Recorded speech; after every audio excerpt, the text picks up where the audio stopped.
We finally get the Morgan Rielly suspension update, and that is Gary Bettman goes, yeah, no, he's not. This isn't changing.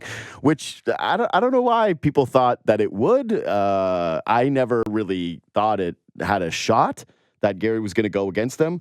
But this is a man who chooses his words very carefully, and he decided to he really emphasizes utterly irrelevant when discussing the play that precedes Morgan Rielly, the Greg slapping it into the net. And I don't think we need to do too much on this, but what did you think of that utterly irrelevant line? Is that a shot at the Leafs for all the complaining? Yeah. That's kind of what it reads like. Do you have the wording leading into that? Because it said something like they spent considerable amount of their presentation. Do you have the wording of it? But Bettman's a lawyer. He's very specific in how he words these things. I don't have it in front of me just yet, but he said something like, Mr. Shanahan, tree living, there it is. Yeah, at the hearing, concerned whether Mr. Griggs' slapshot was provocative. The discussion is utterly irrelevant. So yeah. So the Leafs put together this big presentation. Mm-hmm. They went to the trouble of the appeal, and Bettman saying a substantial part of their presentation was about what Ridley Gregg did. And Bettman saying, I don't care about that. This is, I don't care about the code. I don't care about if you feel like he insulted your empty net. That is utterly irrelevant. So I laughed when I saw that. It's just, it's funny. It's, obviously there's a relationship there with Bettman and Shanahan that goes way back. I mean, he worked for him at the league for a long time. And this is, I think part of why it was out there that maybe it would be different is the Leafs thought maybe they would get a game knocked off of the suspension, and Bettman wasn't having any of it. So that's basically what that line says to me. Yeah. I do wonder whether there's a little bit of fallout from this in terms of the next thing that happens between these two groups. Yeah, I don't know. What would the fallout be? I mean, it just seems like it's a little bit overly contentious between the Leafs and the league office when it comes to suspensions right now, that it's charged. Because it's one thing for us to be talking about it this way and for media to have their spin on whatever transpired and how long the suspension should have been and how good a job George Parros does. But yeah, now I just thought that little addition was a little bit of insight into, hey, this thing is a little personal, that the Leafs seemingly are constantly telling these guys that they're bad at their jobs or that they don't think that they're getting a fair shake or that they're being dealt with differently, and that the league is being like, hey, we think it's ridiculous and you guys should shut up about it. Yeah, I mean, the Leafs know all the data on. I mean, they've been one of the teams that's received the fewest number of power plays in the league for years and years now, and they don't understand why that is. They're a skilled offensive team, and they're always 28th or 29th in number of penalties that get called, and then they get to the playoffs, and there's plays like what happened with Sam Bennett and injuring Matthew Nyes, and I'm pretty sure that wasn't a penalty, right? Let alone a suspension. Yeah, it was nothing. Right. Even though he body slams him, it's legitimately right out of WWE. Like you would go, oh yeah, that's obviously going to hurt someone on ice. It was bad, and I think I don't know. So the Leafs feel like and I know obviously the fan base feels this, but there's some of that in the organization too, that they feel like they're not getting a fair shake. And I think in the past, with the other ones, with the Matthews cross check and the Spezza knee and all these things, they kind of bit their tongue a little bit. And finally, on this one, they were like, "All right, we're going to push back harder this time and make us think about this one." And it didn't go their way, but I think that's probably the new normal, that they're going to do that now. Yeah, I guess that's where I'm going with this, is when I say that it's charged between these two groups now, my only concern would be, I don't believe in people, right?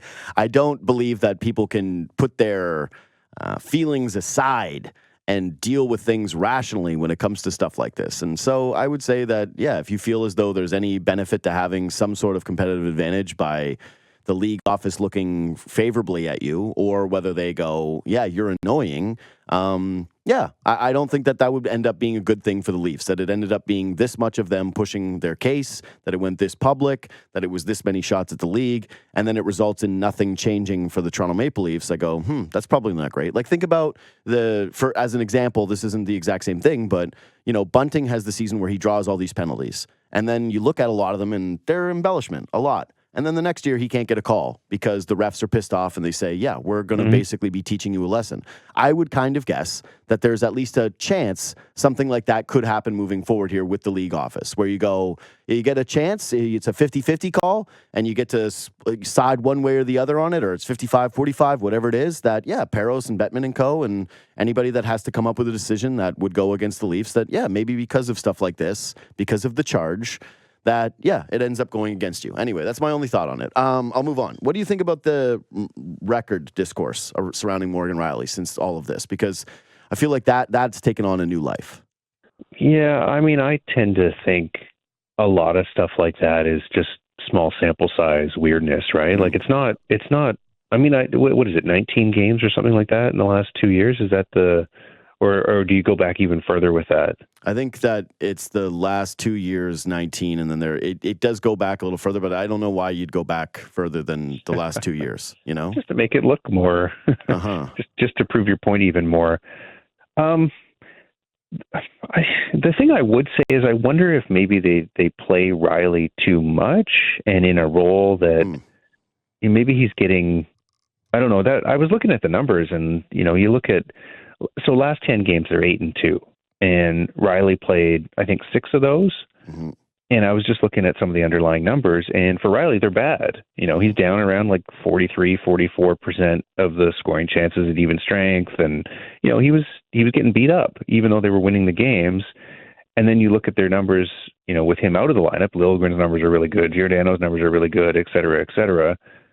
Brody's numbers are good on the left side. Maybe there's something a little bit there that they can change. Maybe, you and I have talked a lot about Keefe needs to trust some of his depth forwards a little bit more, give some people some more opportunities, make them feel like they're more a part of the game and part of the lineup.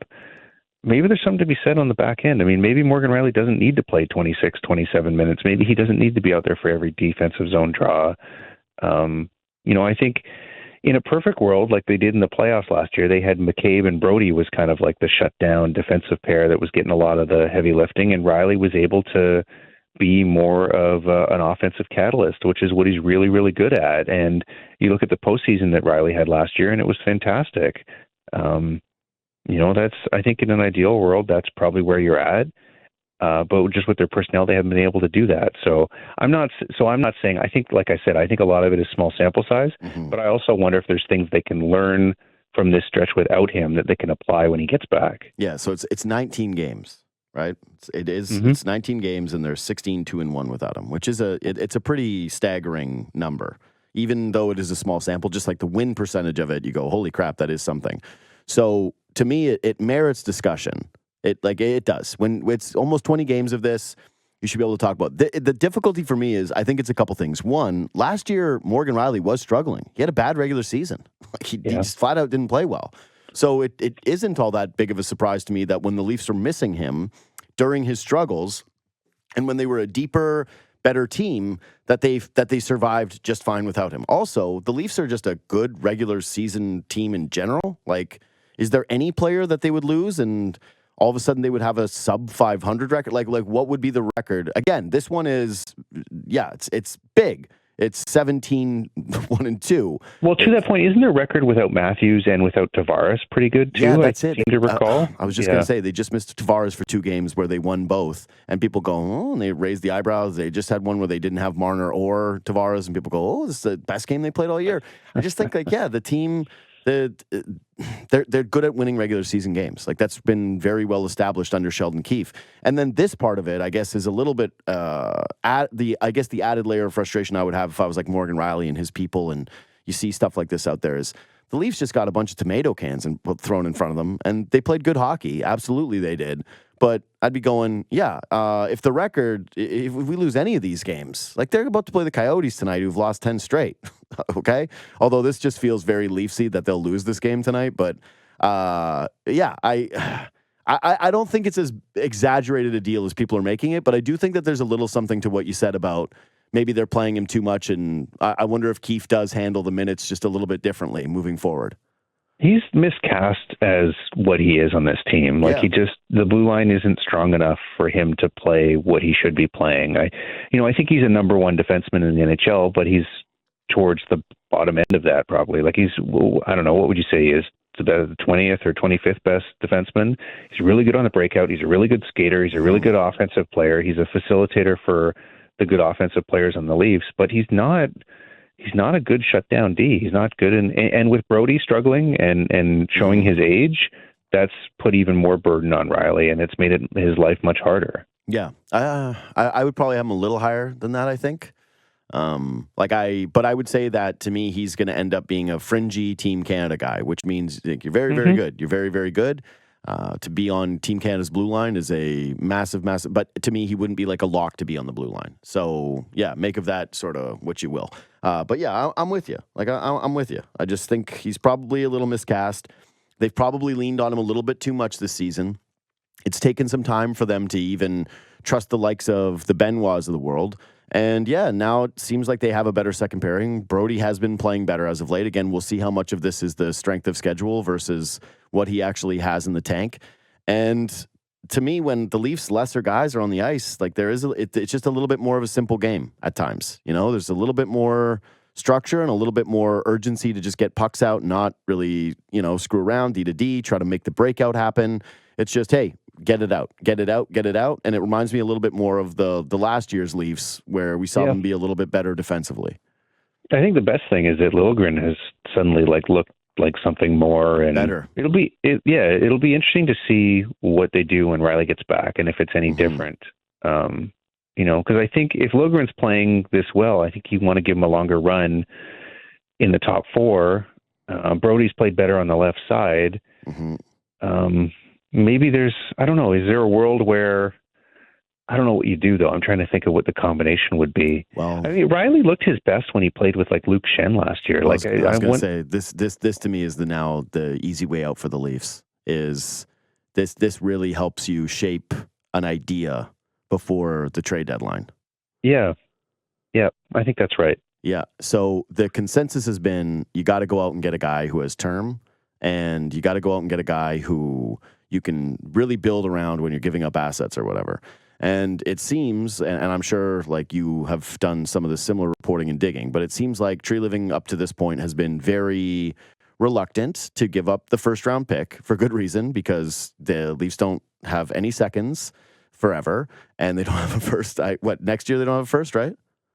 That's right. Yeah. So if you're a team that has two prospects of any note and 2 first-round picks in 3 years and no seconds, you should be a little bit reluctant to move off of, some of those important assets. But apparently, he's shopping around everything else, right? He's saying, hey, I'll give you this old mystery box, full of... Well, they got 3 fifth-round picks. That's I mean, maybe, I know the analytics people think if you combine a bunch of those lesser picks that it's more valuable, equal to a second or late first or whatever. So yeah, I've seen those things where it's actually the 7th-round picks are actually closer to in value to the 7th-round pick. There's all that. Anyway. I wonder if they just say, let's just go try to find this year's Luke Shen. Let's try to keep it like that. Let's see if you can get a little bit more of a run with the Liljegren-Brody thing. Let's see if you can have that actual pairing that you like between Benoit and McCabe, and just try to pair Rielly with another Butcher who's a stay-at-home guy who doesn't cost you a whole lot, and sort of hope for Luke Shen 2.0. Yeah, if you can't find the bona fide top 4 guy with some term, then I think that's the backup. I'm not sure who that is. I'm trying to think who. I've heard Ilya Lyubushkin reunited with the Leafs. Been thrown around a little bit. He can't. I don't think he can play. Do you? I don't. He didn't leave a great impression on me, but and the puck's a grenade when he's out there. Mm-hmm. I mean, but I guess if you get him for nothing, then maybe it's something you try. I don't know. There's some interesting. Like, I wonder if Seattle falls out of it if they think about trading some of their. They got Alexiak there, who would be amazing. That's a good one. Larson. Alexiak would be hometown guy. He's 6'7". He's a left shot, but he can play the right side. And I think he's 31 now. He's been around for a while. He was a guy that was a big guy who was kind of a third pair guy for a while, and he's really developed into someone who can play higher in the lineup. So he's got 2 years left on his deal, $4.6 million a year. I don't know if he's available, but that's where the first is on the table for sure. If you can get a player like that, and that would just really, really round out their blue line. And I like it a lot better than Tanev. He's just younger, less injury prone. And there's been some talk too about, and again, I don't know if he'd be available, but Mike Matheson in Montreal is having a terrific season on a bad Montreal team, playing huge minutes. That's another kind of guy that if you can get him, there's someone that you can play in 24 minutes a night and feel really good about it. Good two-way defenseman, term on the deal. If I'm them, I keep looking for that player. And if you miss, then you're looking at, someone further down the list. The problem is that a lot of the rentals outside of Tanev are kind of like Sean Walker types who, small, offensive, doesn't really, I think stylistically they really need to add a player that makes sense for them, that can play on the penalty kill and that can play the tough minutes. That's what they have to get. Totally agree. I've made my thoughts, so I'm getting really redundant with the Tanev thing. I've said all along, I don't think it makes sense. I think maybe there was a point in the season where it made sense had they been able to do the two guys. But to me, it actually ended up being a blessing in disguise because, I'd rather have this emergence from Benoit than have traded valuable pieces that you have for Zadorov. I don't think that those two guys, it would have been fine. It would have been fine. I wouldn't have loved it. I don't like the idea of trading for old players that are UFAs. I just don't think that that's where the Leafs are anymore. I'm okay with, of course, the scenarios that you paint and that everyone has, which is you go get a defenseman with term. My issue with it has always been the same thing, which is there's always talk of Hanifin, right? We've done a million Hanifin discussions of, is he the guy? Would you do it for him? And I go, yeah, but the thing remains the same thing, is he probably wants to be in the United States. And I don't know why. And I've seen some people report that maybe Toronto wouldn't be on the no list or whatever that means, but it seems like pretty clear that that's his preference, at least, right? That he'd like to be in America. And so, all right. And he's fine. He'd be a solid fit. You're also paying him a lot of money, and you're deciding that is your blue line for forever, essentially, for the entirety of this core. That's going to be Hanifin Rielly. So, all right. That kind of works. And then beyond that, though, I like that you're throwing out names like Alexiak and that you're sort of kicking around ideas of players, but there's never been. It's not exactly like there's a bunch of these players out there. It's more of an idea than it actually is. Something that feels like anything close to a reality. Yeah, I think that's fair. I think that. So I'm just trying to think of something that solves more of a longer term problem is just so much more appealing to me than a rental. The problem with what they did with Jake McCabe was a great trade. Yep. They get him for half price for parts of the tail end of last year, and then 2 more years. Mm-hmm. And he's played really, really well lately. I mean, he's part of the story with Benoit looking good and the team winning with Rielly out. And he's struggled early in the season and really kind of found his way. And, I don't know. I just feel like that's the kind of deal that, because if you're not doing that, then you're doing a Lyubushkin kind of thing and just crossing your fingers. I think I'm getting at least closer to the idea of the Lyubushkin type thing, crossing the fingers and just being all right with that, though. Anyway, well, I guess that sort of leads us to the next question then, though, is, okay, so I think the Leafs are 10th in winning percentage so far this season.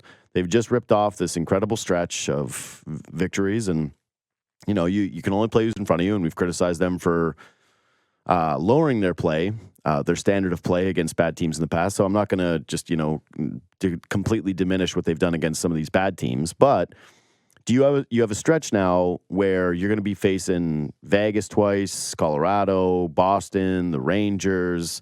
It's really tough sledding ahead of the deadline. Do you think that they're already in a place where the deadline decisions should be made, essentially, in terms of what they're going to do with those picks and those assets? Or if you're tree living, are you waiting to see what transpires over the next couple of weeks and you're using as much time as possible, even if the market shifts and you get jumped a little bit because you want more certainty in what you have and this being the real test? Like, are you there yet? Or is there still ways to go in terms of what you're doing at the deadline? I feel like they should be pretty close to being there. I mean, this stretch where they've been 8-2 has been, you're not. They're not going to miss the playoffs now. I mean, it would take a huge collapse. Like, I think you're feeling a lot better about, okay, we're going to get in. It looks like we're potentially playing Boston or Florida, and we're the third seed in the Atlantic. It looks like we're not going to be in a wild card, and there's not going to be that uncertainty. So you feel a bit better about pushing some more chips in, I think, is where they should be right now. Yeah. I'm still on the fence about it. I think I'm team. I want to see them do this against some good teams, or at least see how they match up against some of these better teams again. I just don't think they can punt on this season. I think they have to do something. I don't think it's a punt. Yeah. Well, if they do nothing, it's kind of a punt, no? Well, no, because to me, it's always sort of remained the same, which is if you can go and get, like I said, try to use the lesser assets. Things like, prospects. I would love it if there was just, one prospect that we hadn't heard of that somebody else liked. That would be great, because it just seems like it's just those two names, and the two names are having great years. But beyond them, it's like, someone made the point to me the other day where they're like, whatever happened to Topi Niemela? And I went, I have no idea. Well, I know that the prospect, we just had, our prospect guy just did a big report on the Leafs prospects and really likes Niemela in the year that he's had with the Marlies. I was going to say, this is every prospect guy always likes Niemela, and then it's like, where's he coming? It's like, I don't know. Anyway. He does feel like kind of in the mold of the Sandin Logren, smaller European. But that's what I'm saying is if you can move a guy like Topi, I'm okay with it. I'm like, yep, do that. Move those kind of pieces. You want to move the lesser picks? I mean, sure, do that. People said that about Sean Dursey, though, and like, look at he's the number one defenseman in Arizona right now, and we'll see him tonight. And people said that about Dursey. I was always pretty high on Dursey. He was a second-round pick. He was a skilled guy. It was kind of like, is this guy ever going to be more than a third-pair guy? But he always had some nastiness to him, too. And, like, he was I don't know. I felt like he was the crown. Oh, no, there was a bunch of crown jewels in that trade, right? Because everybody liked Grunstrom, too. And I think it was first-round pick. Grunstrom and Dursey, that was a good pick a good trade for LA. It was a good trade for both sides. That was a true win-win. And if Muzzin doesn't have the injuries in his career, it probably goes different. And that was always part of the risk. But man, every year in the playoffs when they would lose him, you just felt it so much, and it just it was just a. I mean, that's what they're looking for right now. I know, but that's the thing. If they could find that Muzzin trade, like if there was a Muzzin 2.0, I think that you'd feel pretty comfortable pushing chips in the middle, because that's what I mean. Like you just said it, you gave up potentially a young, good number one defenseman, a good depth forward that would be, that had a real impact, and a first round pick. And I think pretty much Muzzin had term. Muzzin had term on his deal too when they traded for him. I'm pretty sure he had 1 year. One extra year. Yeah, it was one extra year, and I think that kind of the mistake ended up being that he played so well but was hurt and became so important that they ended up having to give him the contract. And I was a supporter of that at the time, because I went, well, what else are you supposed to do? And he seems so integral to the group. But I think a lot of people were proving like, hey, this is a pretty scary guy to be hitching your wagon to when it comes to longevity. They knew with a 4-year deal that there was a high probability that it wasn't going to, and the way his deal structured is like they could trade him. Like his last year has like no money in it. So, and he ended up in LTI. I mean, I don't know. I think it was still, no, it's fine. It was still a good move. Well, here's the thing. When guys end up, and I hate saying this because, Muzzin was really hurt, so I don't want to make it seem like I am thrilled with him being on LTIR. But whenever a contract does end up on LTIR, you can't say it was a bad deal, Like it's hard to, really does diminish the pain that a team feels when you go, oh no, this guy just, don't worry, the contract didn't hit the cap. Nobody cares it's part of the equation when you give an older player with injury history a long deal is that they might end up there. So honestly, it's Rad Tree Living's best move. It's getting his Klingberg on LTIR. It turned out to be his best thing, even though that was never a consideration for anybody. I was actually thinking about this too. Is so McMann isn't his, but. Benoit has been basically his crown jewel of, dude, look at this guy got Benoit. And you say, yeah, that's pretty sweet. Because the Martin Jones thing was at one point the crown jewel of the Tree Living season. I'm a Tree Living guy, but I did think it was like Simon Benoit had to clear waivers, right? Like they did send him down. So did Bobby McMann, by the way. So teams look at both these guys, and I wonder this, actually, this is just sort of thinking on the fly. This is one of the benefits of them having fired Dubas. Remember when Dubas thought everybody was picking off his guys on waivers because it was him and they just wanted to kind of screw with him almost? And that is the Leafs, if they have Dubas and they waive either of those two guys, maybe they don't have Benoit in the first place in this butterfly effect thing that I'm doing here. But maybe the only reason that the Leafs have two integral depth pieces is because they did fire their GM and so other teams didn't pick them off. Yeah, they're big fans of Tree. I mean, I know Tree Living's very popular around the league. So Martin Jones was the other one too, right? Well, like, Martin Jones had the if contract though, right? The little stipulation that Friedman pointed out, where if another team claimed Martin Jones, they had to pay even more money than what the Leafs did, right? Like he had some kind of weird poison pill clause. Yeah, I don't know what that is, but yeah. I mean, how bad could it have been? He makes like $875 or something like that. Yeah, but I think it pumped it up to like a little over $1 million, and that was enough to screw with some teams. So they're like, this guy ultimately is a third goalie kind of deal, you know? Dubas couldn't get Aaron Dell through waivers. Yeah. Couldn't get McElhinney couldn't get through waivers, and then Martin Jones, who's got a way more of a track record, gets through this year and ends up being really important to the Leafs season this year. That's what I'm saying. This was a big advantage. This is a big Tree Living advantage. Guys like him. They don't want to screw with him. And they aren't going to just rob all of his players and allow for some guys to go up and down. And then all of a sudden later in the year, you have Benoit and McMann who, what do you think of the McMann thing? Because, I think he's hot. I've always liked him. I know, he's he looks great. He's such a great story. He's one of those guys that just really, really late bloomer, 27 years old. He's kind of like, I said this on our podcast. He's poor man Zach Hyman. He's like very poor man Zach Hyman. Like works hard, late bloomer, went the college route, and just continues to really, really work on the finer details. I mean, this is a guy. He played for Bonnyville in the AJHL. Like talk about the road less traveled. Like he came from nobody would have thought this guy would play in the NHL, and just kept putting one foot after another.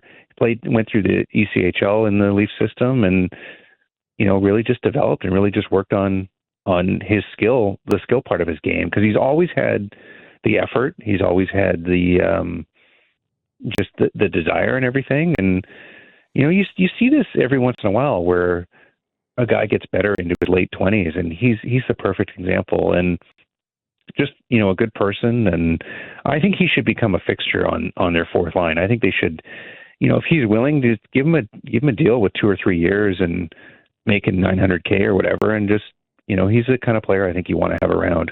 Yeah, I think there's something recently about his play where there's like, and I guess maybe that would be a little natural after you score this many goals in a short period after having the journey to this spot that you've had, but like. Just the way he seems to interact with his teammates, the way he's been carrying himself on the ice, it's almost like this confidence has been unlocked with him now, where he's like, he doesn't look like he ever plays tight, that he feels as though he belongs. And I'm always cautious about the guy in this period where it's like, February, some guys are swooning, it's a long season, the effort player ends up popping all of a sudden on a couple of nights, right? Because that's where their advantage is going to end up lying. But this one doesn't look, fake to me. This doesn't look like a mirage. This looks like this could actually be a solid depth player in the NHL who's got size, a little bit of skill, some decent hands, some good instincts, and like a real motor, a real care factor. Last year was his breakout, for me. I wish I had it in front of me. I think he had 27 goals in 28 games in the AHL. And you can't, that's not a fluke. You can't fluke into a goal. The AHL is a good league. Yeah. And you look at the highlights and, they had him on the power play, and it was just like a lot of like lunch pail effort, but he's got a decent shot. Like, I mean, look at the hat trick game. Like, look at some of those shots. Yeah, that's what I'm saying. There's a little bit of skill there. Yes, he's not a guy with he's got some power to that shot, and I don't know. Like I said, I like the player. This team needs some more Benoits and McManns, and everyone knows it. And he's the kind of guy you get into a playoff series, and even if he's only playing 9 or 10 minutes, that he's going to give you the right 9 or 10 minutes. Dude, that's a great point too. Is just how a lot of the depth guys that they would have in years past, and I know McMann was a Dubas guy. Like, I'm not trying to make this a Dubas Tree Living thing. I'm just saying in terms of a core building around the Leafs thing. There were too many depth players that were Engvall. Right? That it's the analytics guy, but, good skater, looks the part, but no heart, no guts, none of the good intangible stuff. And you have to have both. Like, you can't just be completely skillless. Like, McMann is not that. He has some skill. He has some ability. We just talked about it.